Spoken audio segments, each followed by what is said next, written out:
Hey, I'd like to welcome you to another episode of Mission Matters. My name is Adam Torres, and if you'd like to apply to be a guest in the show, just head on over to missionmatters.com and click on Be Our Guest to apply. All right, so today is a very special episode. We are bringing back Kathy Chow, who is the Senior Vice President of SaaS Engineering over at Nutanix. Kathy, welcome back to the show. Thank you, Adam. Glad to be back. Oh my gosh. So I'm glad to have you back. And we're here. First off, I just want to say congratulations on finally being published as well. I know we've been on this long road of creating this book together, and I'm just so thrilled to have you published in our best-selling series. So welcome. Thank you. It's always been a dream of mine, and I'm so happy that I found Mission Matters and Mission Matters found me to kind of make a dream come true. Oh, well, we're definitely honored to have you published. And like I like to say, you and I are bound by ink now. Our names are both in a book. And so this is fun. And I can't wait to talk more about kind of some of the content that you wrote and some of the things you're known for around transformation and organization. And also get into, since we last spoke, I know you've been featured in another book as well, Winning Leadership. So we'll talk a little bit about that. Very thrilled to hear that news. Doesn't surprise me at all that, as people start seeing your content and hearing you, you're just going to be popping up all over the place. So I love it. But Kathy, we will start this interview before I get ahead of myself, the way that we start them all with our Mission Matters Minute. So Kathy, we at Mission Matters, we amplify stories for entrepreneurs, executives, and experts. That's our mission. Kathy, what mission matters to you?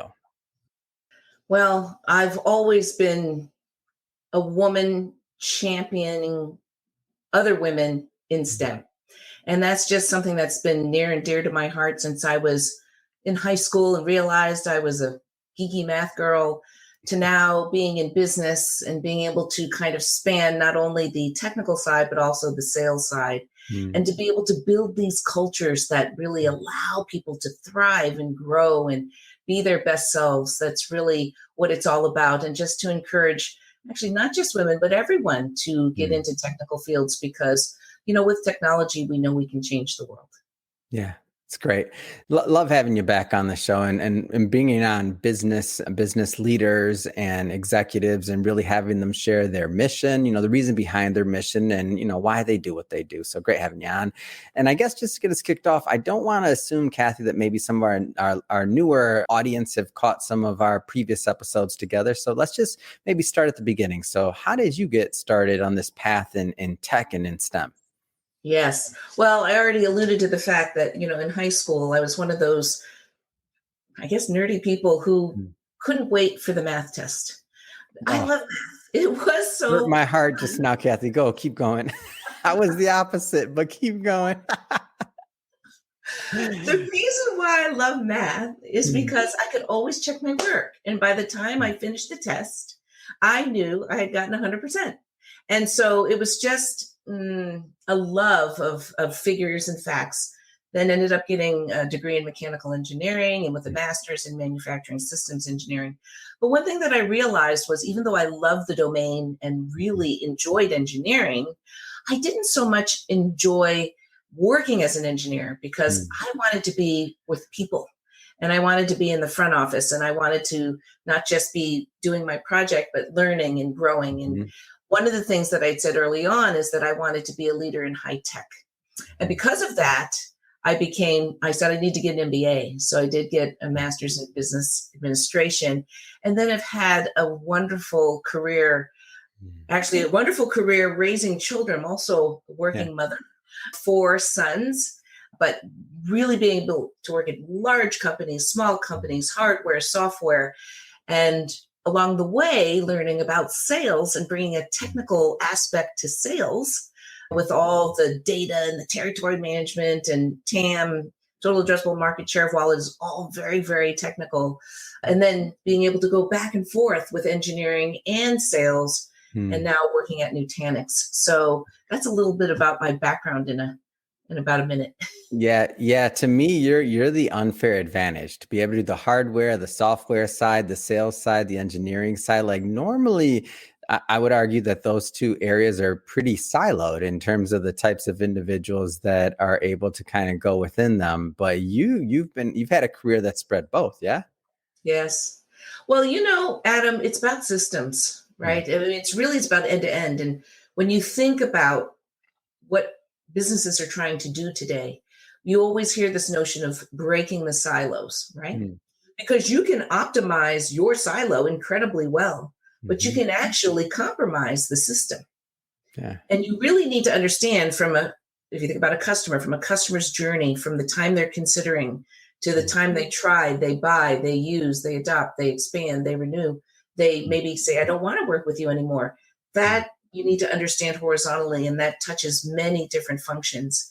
So, understanding engineering and sales helps me understand, hey, will this product sell?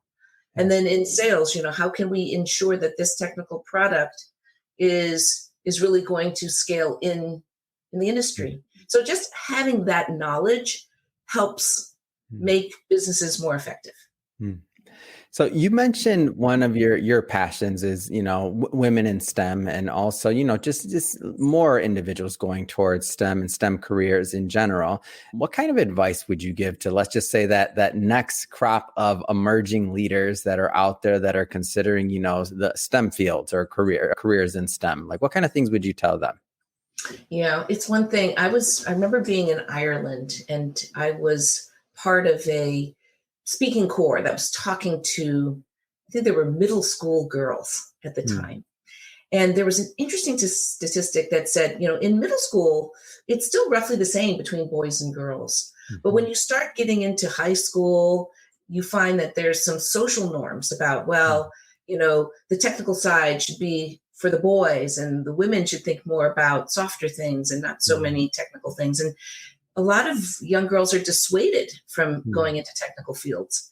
And, I think the good news is there's a lot of good work, and it's recognized as an issue.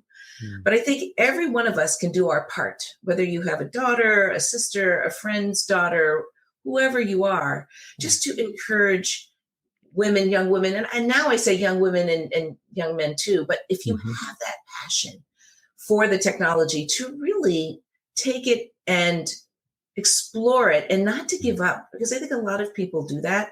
And here's another interesting thing.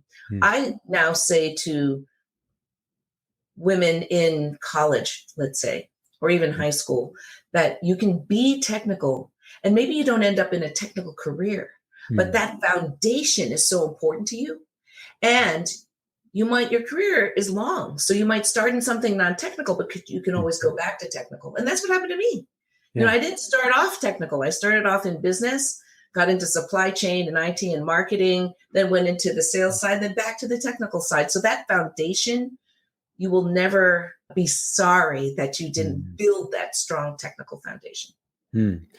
Let's switch it up a bit here, Kathy. I do want to spend some time digging into this book. So I know one of the things that you're known for is definitely transformation. So you wrote about Blueprint for Transforming an Organization. A lot of things with your background, again, on the software side, on the hardware side, on the engineering side, like all these things, you could have written about a lot of different things. Why write about transforming an organization? Why now? Yes. Well, transformation was always a big topic, even pre-pandemic. Everyone wants to, and I read Clayton Christensen's book about the innovator's dilemma, how companies that are really successful with this one product sometimes are doomed to not be as successful with their second act. And many companies need to figure out, what is that second act and why is that so important? And I think sometimes, they say the things that made you successful and got you to a certain place may not be the things that you need to get you to that next level. But I think the pandemic really made it even more critical, because before we would have, I would say, a more engaged workforce, whether people coming into the office, the water cooler conversations, and then we kind of retreated, right, into this Zoom world, this digital world. And we lost a lot of things, because we weren't able to find out, hey, Adam, what did you do this weekend? Or how's your family and what's going on here? How was your vacation? Because with Zoom, there's not really much small talk time, or people didn't do that. And I think we lost the ability to really motivate people to do these sorts of transformations. So that's why I think with the pandemic, it's made it even more difficult to transform. And so that's why this blueprint is important to me.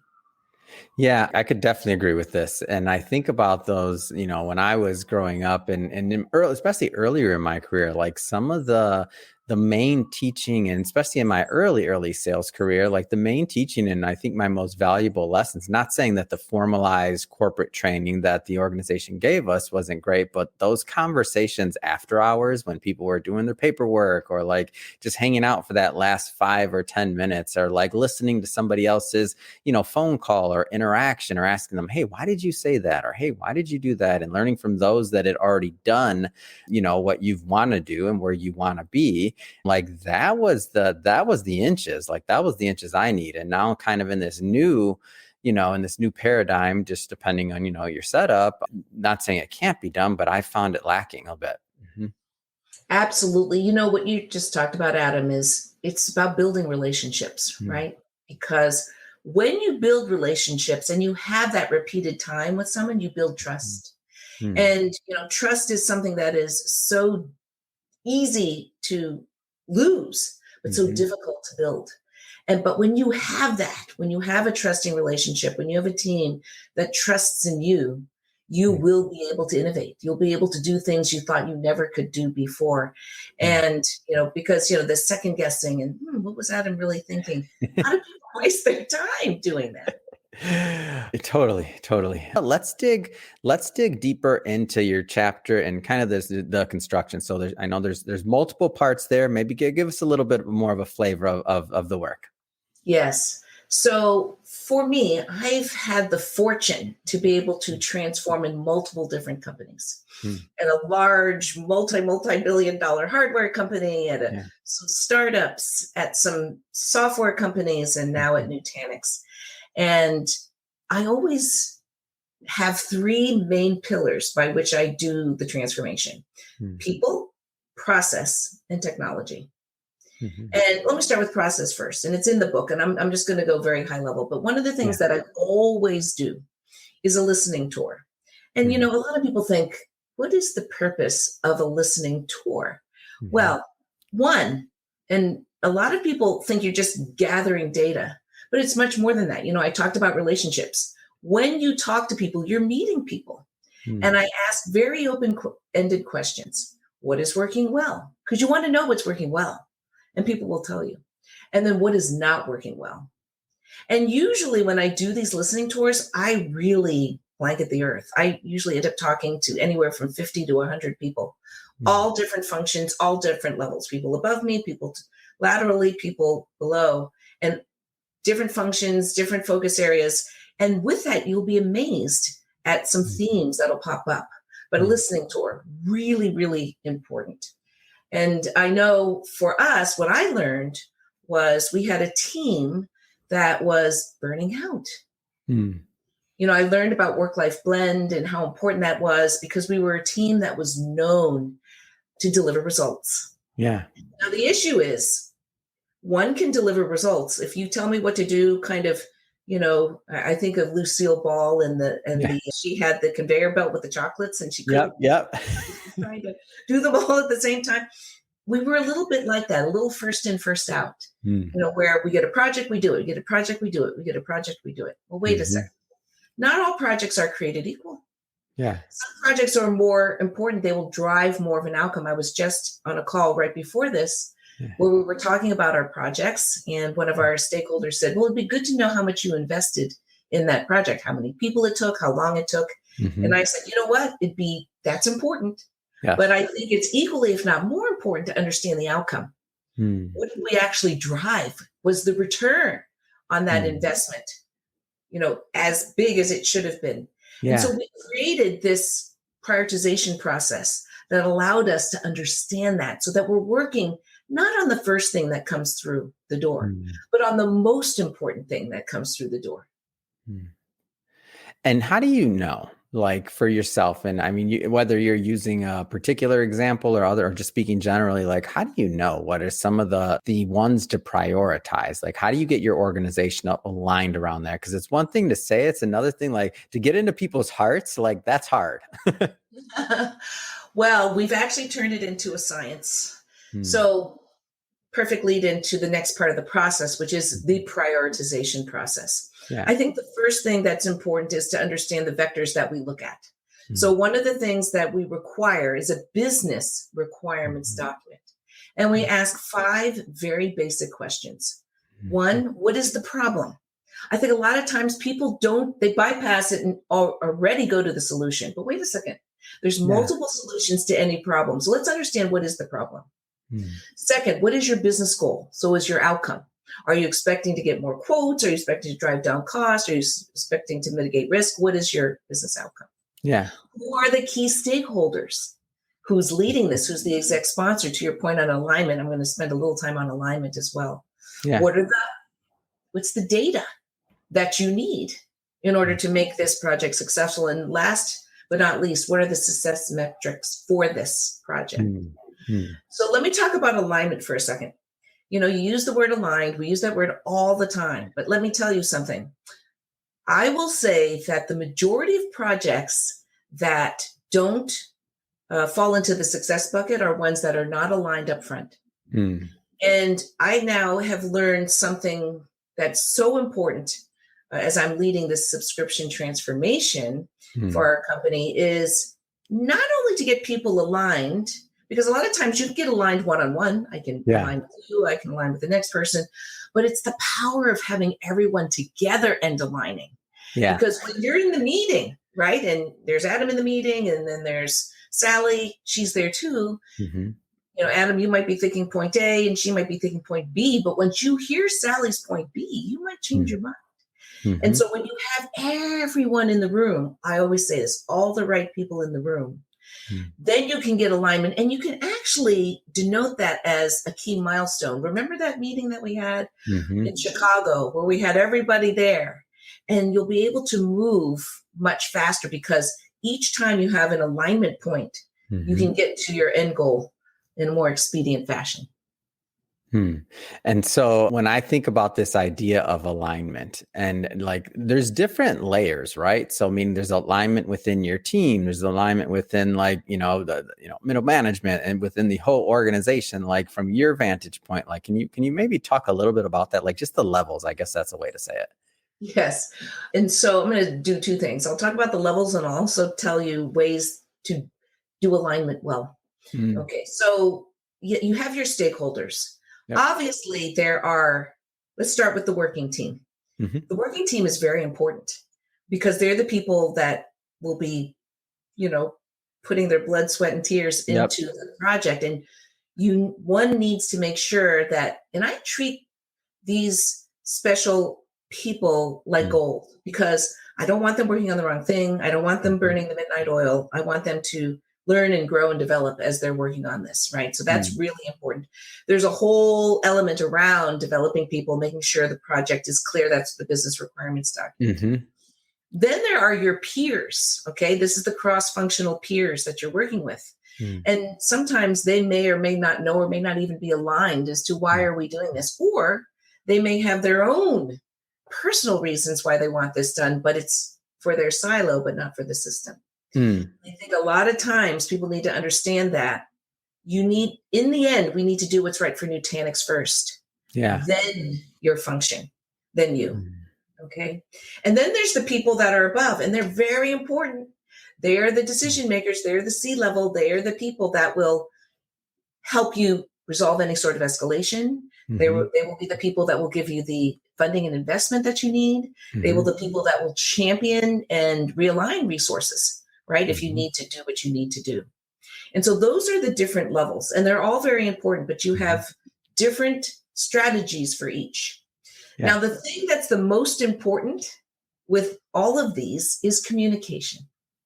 And I find that I think a lot of people think communication is a soft, fluffy thing to the side. I actually think it's very strategic because, they say it used to be, you have to say something 7 times for someone to get it. Now they say it's 11 Yeah. because of the digital age that we're in, and 11 different ways. And I always say to my team that the onus is on you. You might say, I communicated to them. They should know. No. If they didn't know, the onus is on you. Even if you've said it 10 times, I don't care. You did not communicate in a way that they understood. And so communication is needed up and down the chain. Now, obviously, at the most senior levels, it's how do you get it down to the most strategic points of view that matter to them? And to them, it is about outcomes. Are we going to drive more revenue? And how are we going to do it? And what are the 2 or 3 critical things that you do? When you're looking to the side, I always put myself in their shoes, right? So if I'm talking to marketing, I'm going to say, well, how can this generate more leads? How can this help with our marketing campaigns? So just understand how what they can do can drive better outcomes for them, but also better outcomes for our project. And then for the team, it's how do you create and inspire them and motivate them to work on this project that's so important, because I don't want someone just to go through the motions. I want someone who really, one, I educate them to understand the big picture, right? It's not just manufacture this widget. It's why are we doing this? It's really, really important that people understand the end customer outcome, the end partner outcome. What is the ultimate outcome that they're driving? And to understand that they are growing as they're doing this, and to stay close enough and put in the right reviews, the data, the dashboards, so that you can keep track of the project progress, which, by the way, we've just done. We've automated that down to the Jira story, which is pretty impressive. We just debuted this on our call that I was just at, and we had a lot of great feedback. But anyway, a little long answer to your question, but there really it's great. is a science to it. And I think you answered one of my questions, but I want to see if that's an answer to it. And that is, or my next question, which is like, especially when you're going on one of these like longer, let's just say large multi-year journeys, like how do you keep the team motivated? So I think part of it you just mentioned, which is dashboards and like communication. Any other tips? Like, Yes. So I alluded to the fact that I'm leading the subscription transformation for our company, and that's a new responsibility that I've gotten. Wow. Congratulations. First off, that's big time. You're this large company. Congratulations. That's huge. Thanks, Adam. I have to admit, being very transparent, when I first was voluntold, I was a little intimidated. I thought, my goodness, I already have a full-time job. This is a huge effort, that we're doing for a company that's on a really wonderful trajectory. Yeah. One, will I have the bandwidth to do it? 2, will I be able to really do what I really want to do and manage the team that I have? Yeah. And this is a multi-year transformation, what we are doing. But, to generate kind of the excitement around it, it starts with what I said earlier around what is the problem statement? We've created a subscription North Star, and this North Star is around driving customer value. And why I say that, it is so important that it's customer value, because I think a lot of companies in subscription will end with, well, they consumed it, They adopted the product, they've consumed it. Wait a second. You can consume the product and not achieve your outcomes. And so when you think about subscription, you want to make sure the customer is achieving their outcomes, because if they are, then your product is very sticky, because you're making them successful, right? So how do you drive customer value? So create that North Star. Set that, and that North Star really is that vision, that 2-year vision of what we want to be. The other thing that I've done is really tried to show that this is a cross-functional effort. It's not just a back office quote to cash process, which a lot of people think it is. It starts with subscription-ready products. Right? You can renew in product. You can do support in product. You can try and buy in product. You can have enablement in product. There's a lot of things that you can do in the product that will really make this whole subscription engine hum. That said, there are a lot of things that do need to be done, and I call it lead to cash, and just understanding what is, sales role, what's engineering's role, what is support's role, what is customer success's role, and building that. And then, because people are impatient, we have created 2 short-term wins, right? Because people don't want to wait 2 years. So what are things that we can do in 6 months, 6 to 9 months, that move the needle, that allows us to get some things done on our path, driving towards that North Star. And so these sorts of, and regular reviews, communication, as I said, and then getting the funding and the resources, right? You need to get the funding and resources in order to make this dream a reality. But between having an excellent plan, making sure that it's cross-functional, driving the motivational North Star, aligning the resources, it's then about making sure that we methodically get done what we say we're going to get done, and also having an escalation process. Because if things don't work out, you want to be able to get to the C-level or whoever the person is you need to unblock the roadblock. You need to get to them fast. And everyone will have stalls. It's those who are able to resolve their issues much faster that are more successful. Well, Kathy, I think on some of the book discussion, I'm gonna hold it there. Just for everybody watching, there's more that Kathy wrote about. Everybody pick up a copy. We do sell books here. It's okay. We'll definitely have a link to that in the show notes. But switching topics briefly. So, Kathy, I know one of the things we talked about last time you were on the show, maybe it was a couple times ago, it's been a little bit, is that you were a board member over at IonQ. Any updates there, just in general? Yes.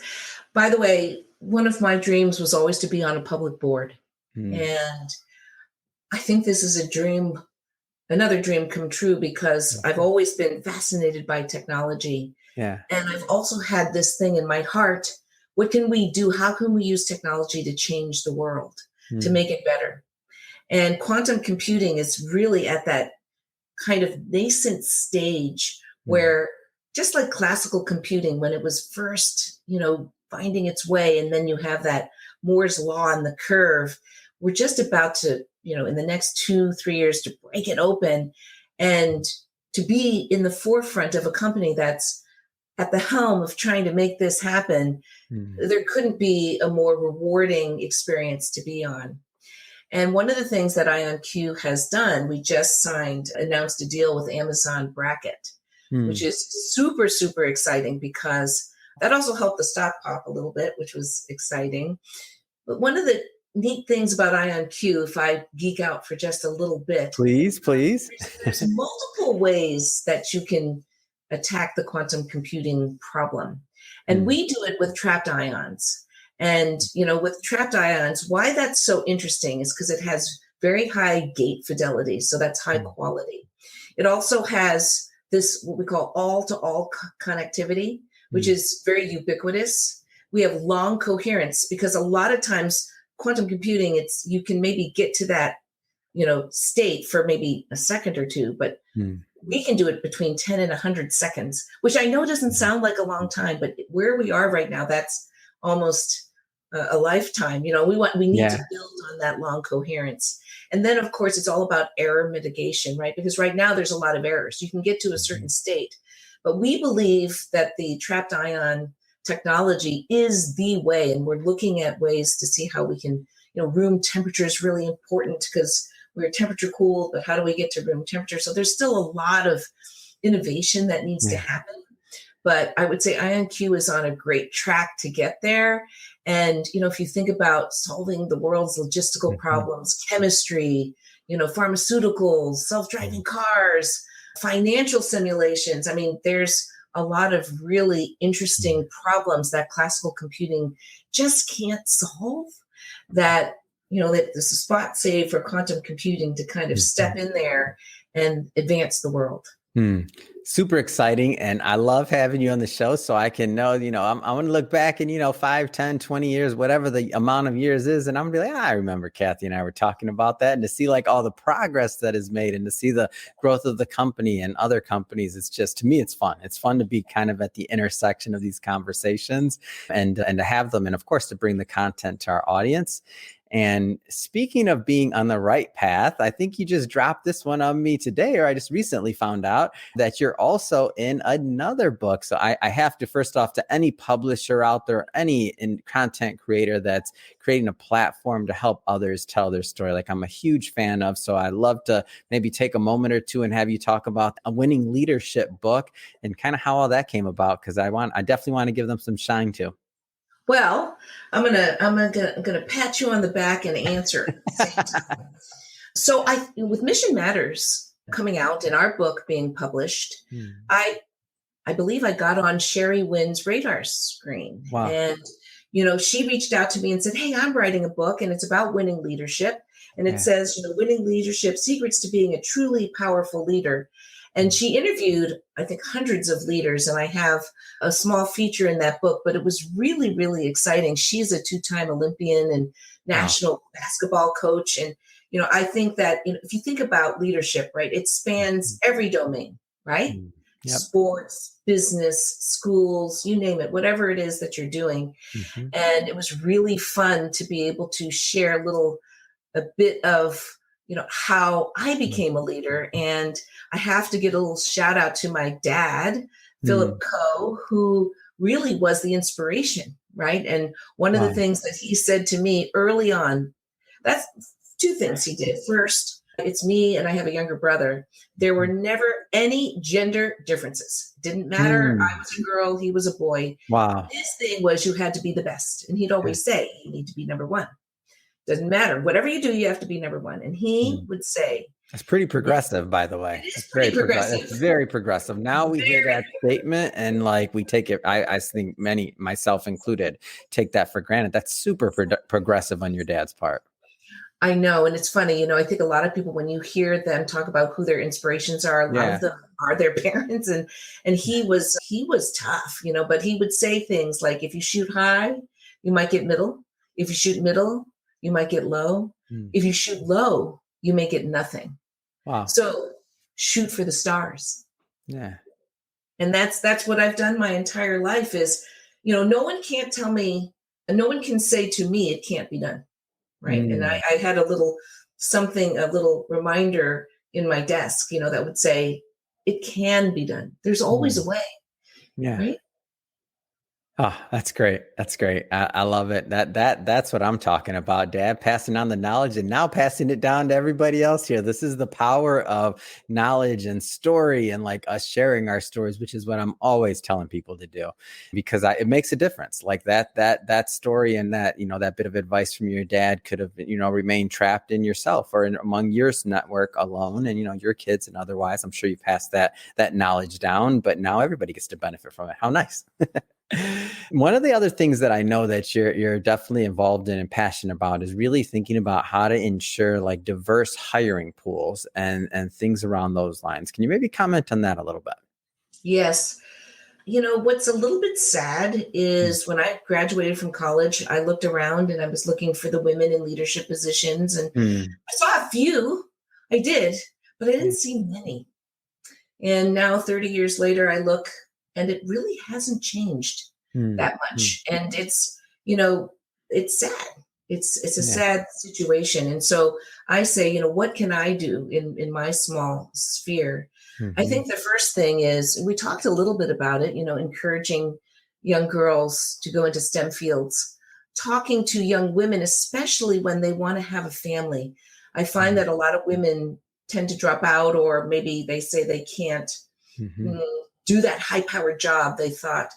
But, part of it is you need to understand that maybe you don't do it full-time. Maybe you can do it part-time, but keep those skills there. I do a lot of mentoring and championing, and a lot of it also is in the retention and hiring process. I know we spend a lot of time on hiring, but I think retention is also very important. The women that I have in my organization, I spend a little extra time just understanding them. And we had during International Women's Day, we had a really wonderful meeting where we had all of the women, or some key women, present their stories. And it was the highest rated meeting. And then when you hire, make sure you have a female and diverse candidate in every one of your panels. Don't you don't move on unless you have one. And so it's just providing the access, providing the opportunity, and then providing the encouragement and development once they're here. Spend a little extra time so that they can grow and learn. And then lastly, be a role model. I know that when women are in certain positions, people are looking at you, and to really share how important. I have a work-life blend task force that's on my team. And it's one of the top things that we talk about at every one of my town halls, how we are doing on that, because it's really important that the most diverse teams provide the highest impact and return on investment. Yeah. It's great. Well, Kathy, first off, congrats again on being published in not one, but 2 books now. I just have to ask, what's next? What's next for you? What's next for your career? What's next for your mission? Well, I know you'd asked me this at the end of our last meeting, and it's still the same, which is this. I want to do the best that I can to help others in everything that I do. Be it at the Asian Pacific Fund Board, the work that I do with Stanford and Santa Clara and Baylor, helping that next generation of students achieve their goals, whether it be on the IonQ board to help us really change the world.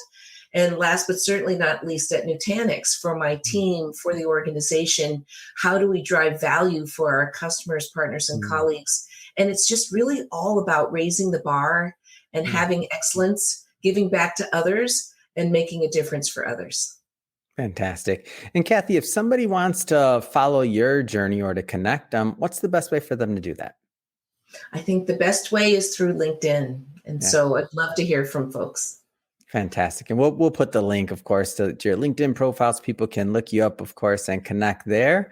And speaking of the audience, if this is your first time with Mission Matters or engaging in an episode or listening to one of our interviews, we're all about bringing on business owners, entrepreneurs, executives, and experts and having them share their mission, the reason behind their mission, like what motivates them to get out in the marketplace and to make a difference, really.